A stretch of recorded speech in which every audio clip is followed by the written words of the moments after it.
can take things day to day, but at the same time have a plan. Where are you going? What ideally would the next year look like for you? And do you have goals that you just ignored or just put to the side because of the stress and the challenges and the abrupt changes that happen this year? Well, hello and welcome to another Backstage Business episode. Today, we're going to talk about your 2021 comeback.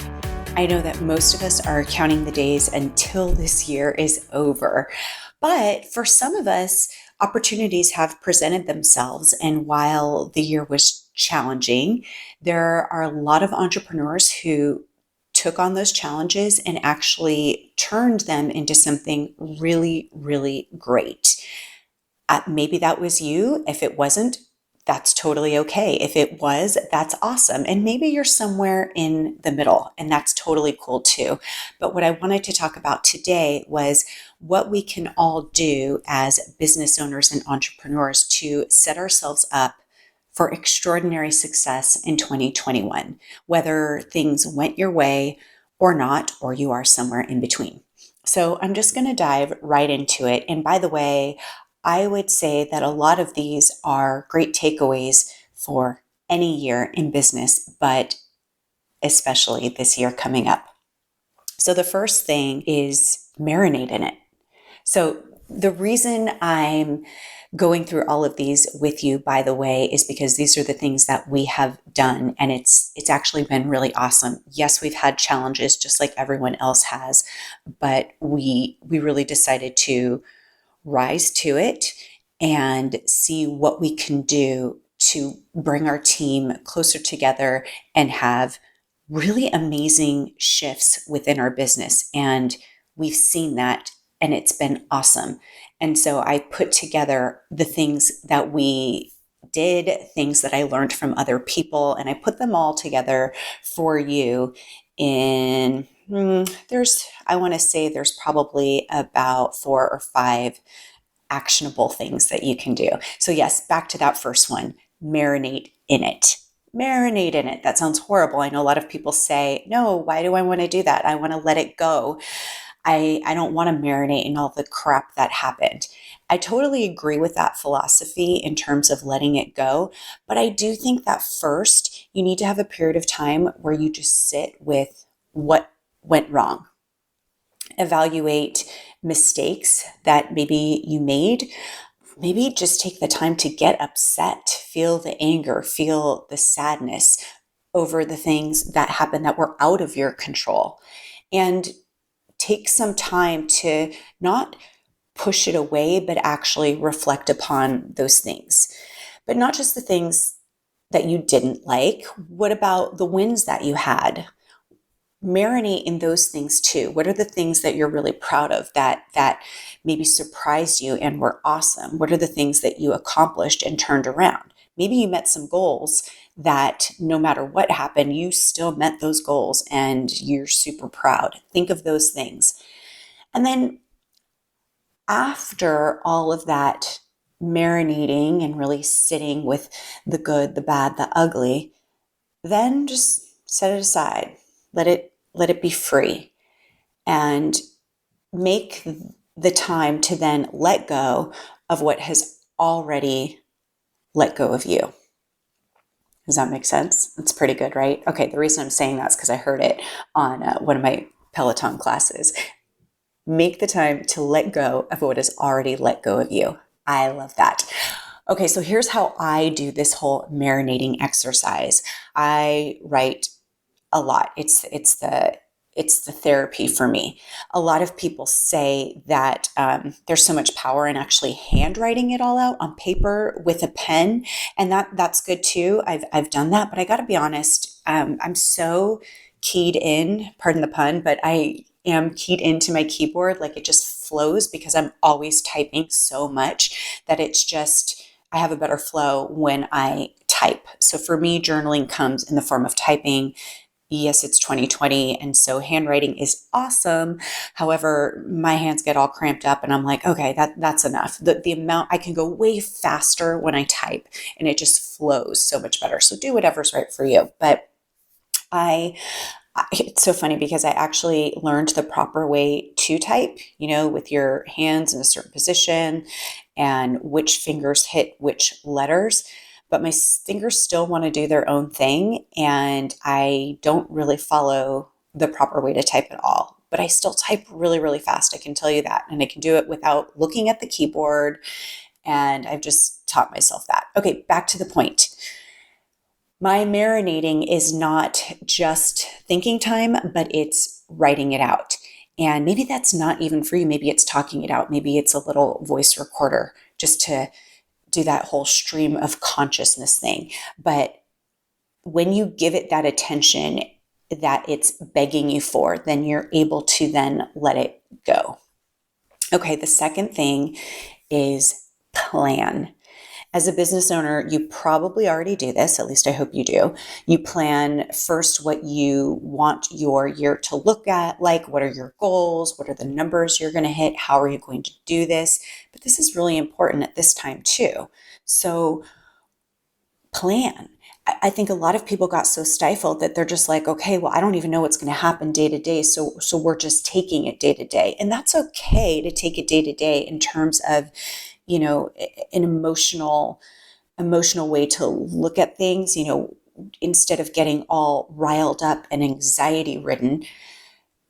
You can take things day to day, but at the same time have a plan. Like, where are you going? What ideally would the next year look like for you? And do you have goals that you just ignored or just put to the side because of the stress and the challenges and the abrupt changes that happen this year? Planning is huge. And I've done some things to set my year up, and I'll tell you what those were. I created revenue goals, and I broke those revenue goals out into the different services that we offer.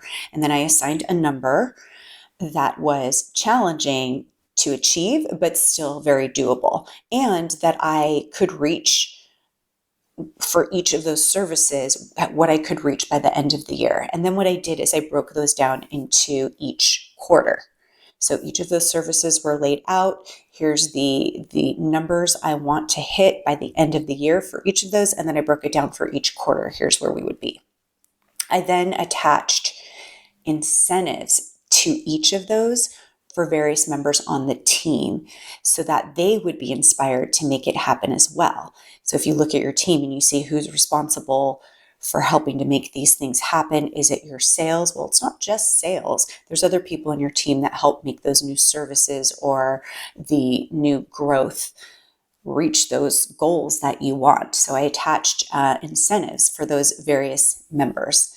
I also created a project list of the various parts of our businesses and set goals for those as well. So while they don't directly have a revenue attached to it, there are things that eventually they will, and they contribute to the whole of the growth.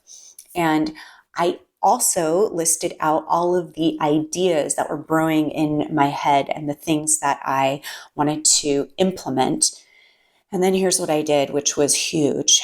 I selected only a few of those to work on. So this year, actually, this was a huge accomplishment for me because year after year, I am the gal with way too many ideas, and it definitely can overwhelm my team.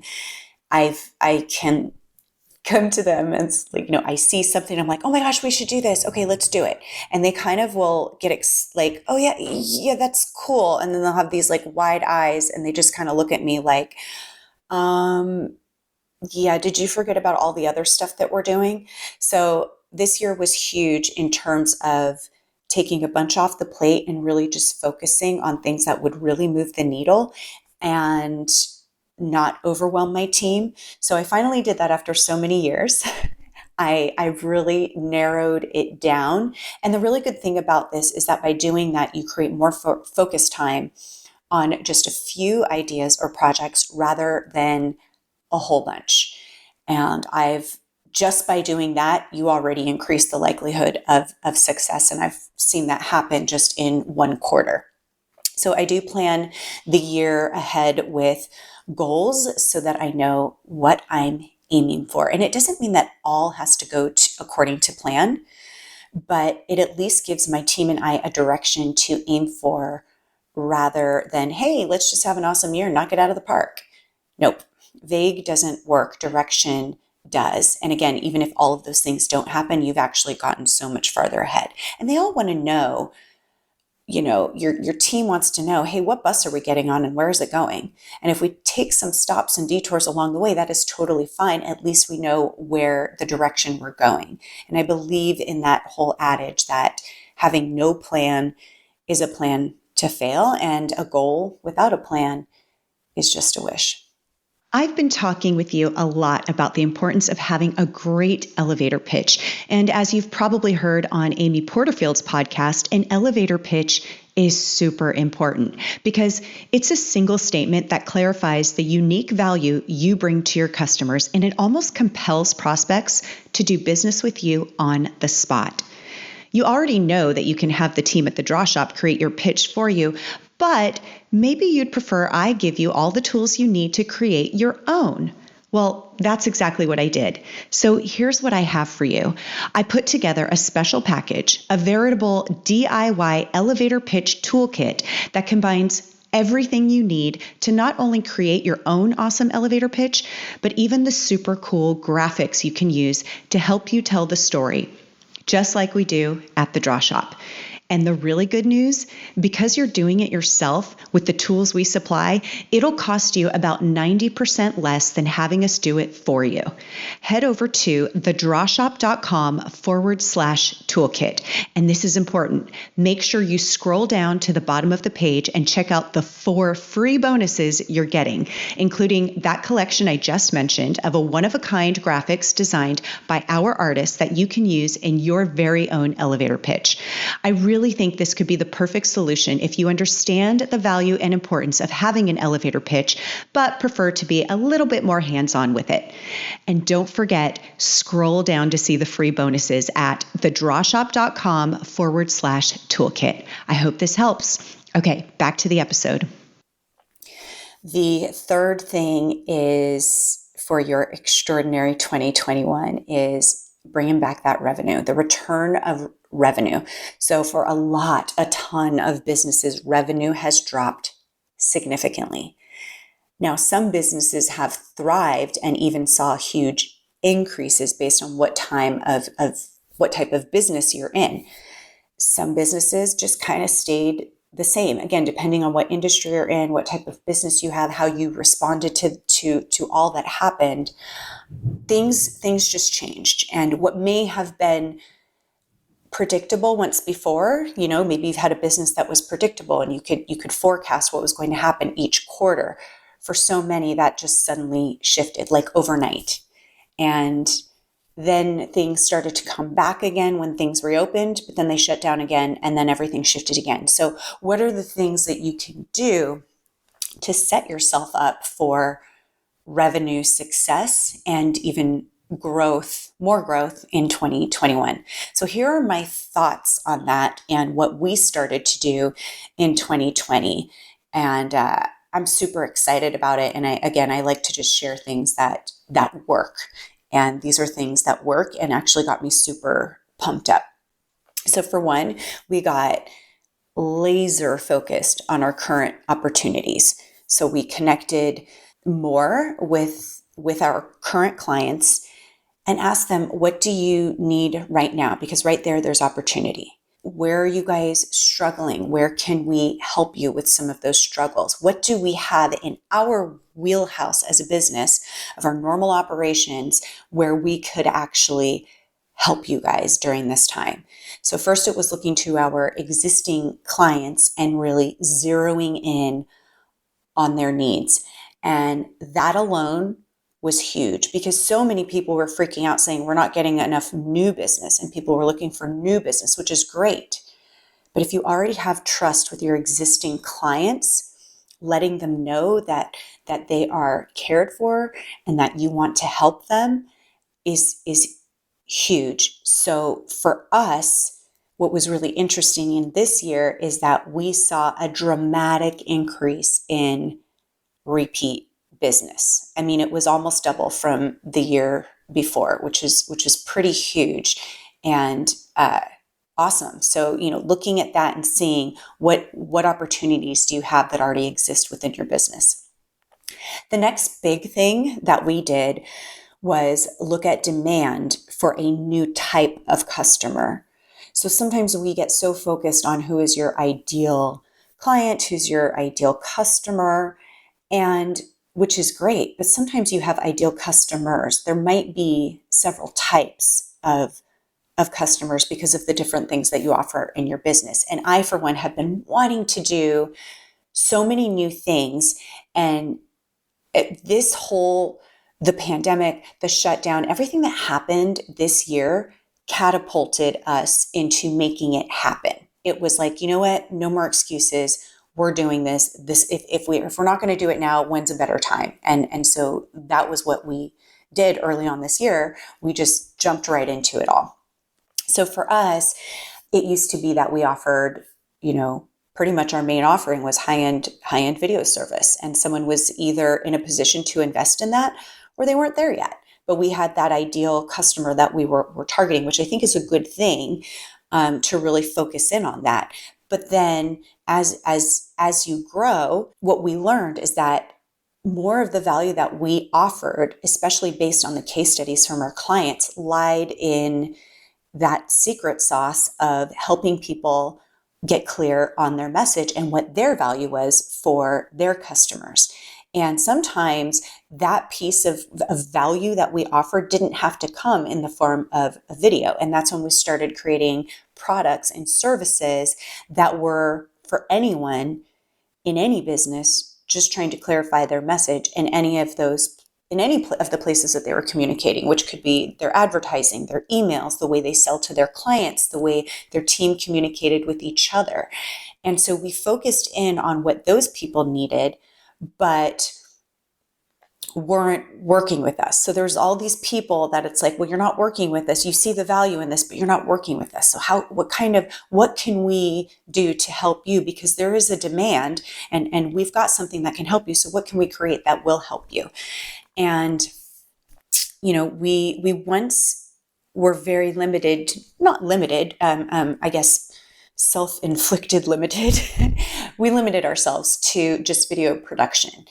And now we've got all of these different things, not a ton. Again, I tried to keep it super focused for our team, but we've got different services and products that can really help people in the same way that we were helping those other clients that were investing a lot more money with us. So the point to this is, where in your business is there an opportunity to serve a new demand with new customers that you haven't yet gone after? The next thing for bringing back that revenue is maybe not a direct revenue increase, but it is a profitability increase. So what we did and what we actually have always done on a regular basis, but have just improved it a lot more and have gotten more laser focused on, was to look at our budgets and our cost agenda. So one of my favorite books is called Profit First by Mike Michalowicz. And he has this amazing process that he takes you through to really cut costs and increase profitability. That's not all. There's so many amazing things. I think every single business owner should have this book and exercise what's in this book, because it's amazing. But he talks about how when you have more, you spend more. When you have more money, you tend to spend more money, and you're not as cost conscious. And even when you don't need certain things, you just tend to spend more when you have more. It's that whole, you expand to what you have. So, I'm gonna spend more on this and that because I've got all of this money here. But you really kind of eat into your profits when you do that. So he gives this toothpaste analogy. I'm going to try to do my best at repeating it. But when you have like your toothpaste is running out and you start squeezing everything out of it. Well, if you have a full tube of toothpaste right next to that, you're probably likely to just throw that other tube away because you don't want to have to go through the effort of squeezing out everything. You're like, I have this whole full tube right here, so I'm just going to throw that one away now. But if you didn't have that full tube, and it's like first thing in the morning, and you're leaving the house, and nobody likes to have bad breath, and you want a clean mouth, you are going to squeeze every single thing you can out of that toothpaste, and you're going to get the most that you can out of it because it's in there. And that's kind of the analogy that he gives, where you want to take what you have in terms of money to be spent and get everything you can out of it instead of frivolously spending. So he takes you through this whole process to see what it is that you really need to operate. And so we did that with our business. If things should shut down again, if this should happen, like, what do you really need in terms of operating your business, and where is too much being spent?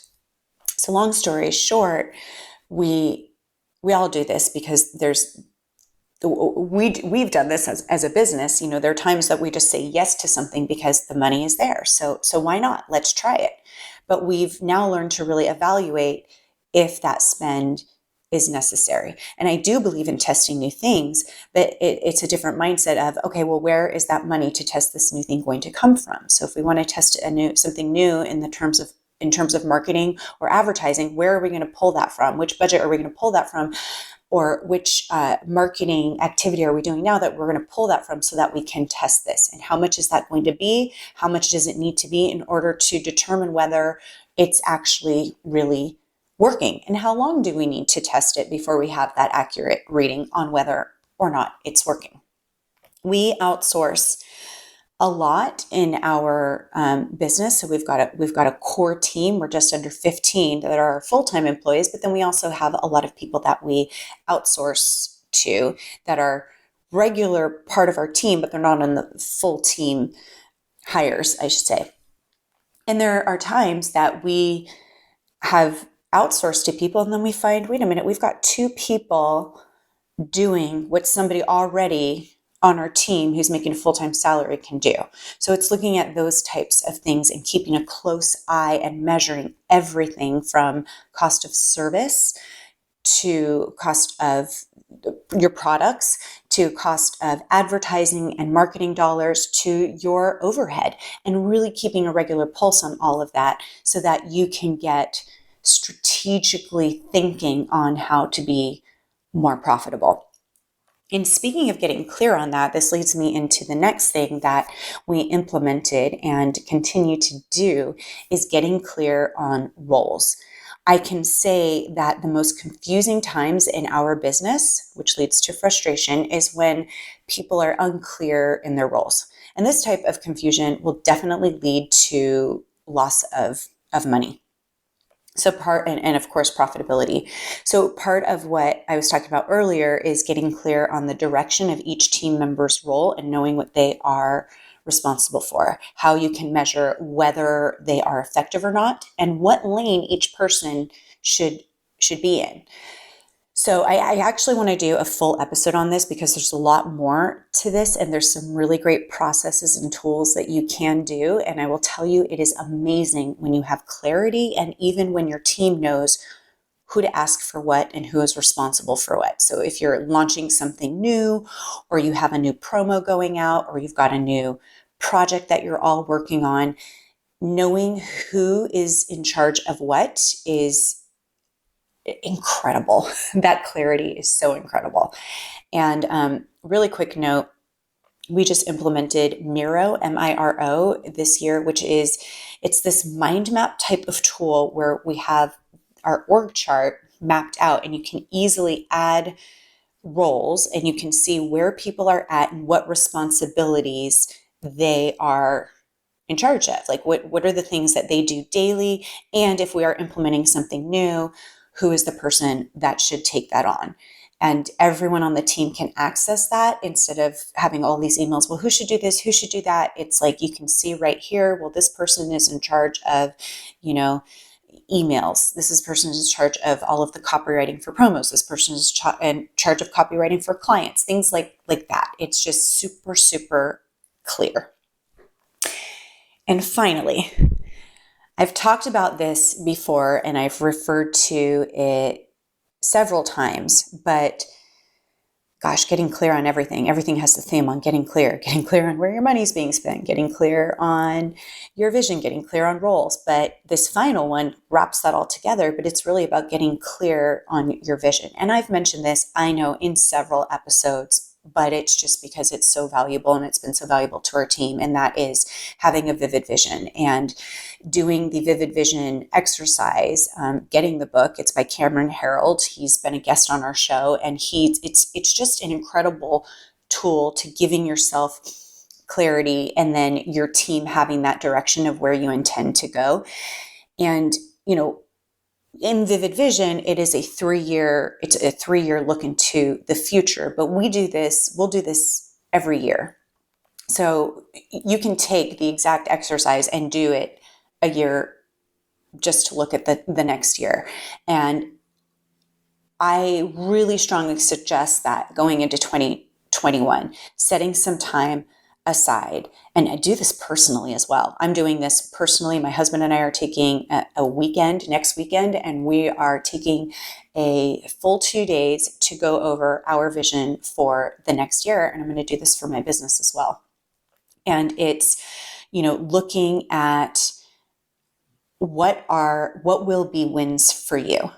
At the end of 2021, what will those wins look like? What do you want the year to feel like? Utilizing that first part of today's episode where I talked about identifying the goals and the numbers and what you want to happen each quarter, but just going deeper here in terms of the feelings involved as you determine, what does success look like for your company? What does success look and feel like for you? So those are just a handful of things, but I promise each of those implemented will make a dramatic difference into the year ahead for you. I know that 2020 came with grief and challenges and struggle and frustrations and a whole lot of insecurity and fear for many of us. And there's been fear of the unknown.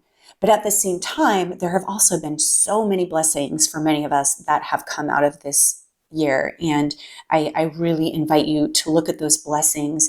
And if you haven't seen them yet, to look at where you'll find them. Just look and you will find them, because everything that happens comes with opportunity if we choose to see the opportunity in that.